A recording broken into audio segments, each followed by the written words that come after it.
It's Woody, and I'm going to talk about drone strikes in the United States.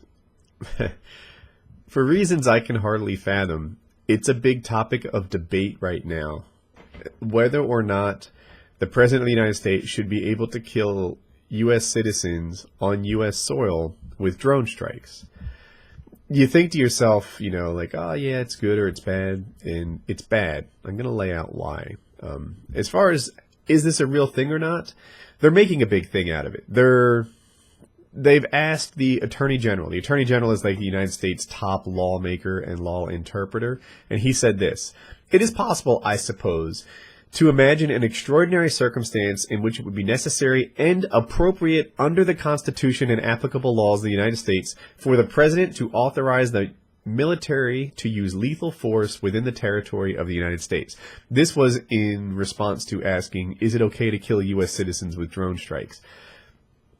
I'm not too worried about the fact that it's drone strikes.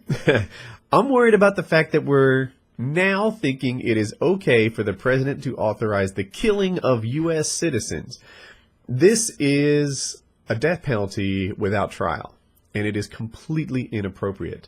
We've already killed U.S. citizens who are not on U.S. soil. I can name them. Not very well. Anwar al-Awlaki and, Abdul Rahman Anwar al-Awlaki, his son. They were in Pakistan. They killed one guy, his bad, and I think it's mostly agreed that he was a bad guy, and the other one was his 16-year-old son. Killed him 2 weeks later. I suppose if you're a 16-year-old son of a really bad guy, then they can kill you too. When you think about giving your government rights to do things, for example, killing U.S. citizens, you shouldn't be thinking about whether it's okay to give your guy the ability to do things. And this is the gist of this video. Maybe you love Obama. Maybe Obama's healthcare thing has been a boon for you, and suddenly, freeloaders are buying insurance like they didn't used to, and I don't know, you can start your own business and afford insurance whereas you couldn't before. Maybe you hate Obama. Maybe you think that the thing was forcing you to buy insurance instead of letting you live free. Or, he's taking away your guns, and this is a really big issue with you. Don't think about it in terms of whether or not it's your guy that has this power. Think of it in terms of whether or not it's the guy you hate who has this power. When you give a government power, you need to understand that at some point, the guy who's in charge of it will be undeserving.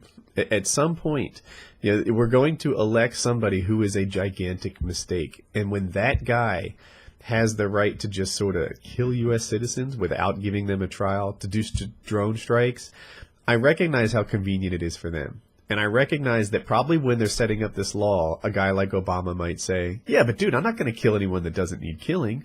I am responsible, and therefore, you can trust me with this power. Dude, it's not that I'm not trusting you, or maybe I'm not trusting you. It's that I'm not trusting the guy after you, and the guy after that, and everyone else who is going to be in charge during my lifetime and my children's and children's children's lifetime.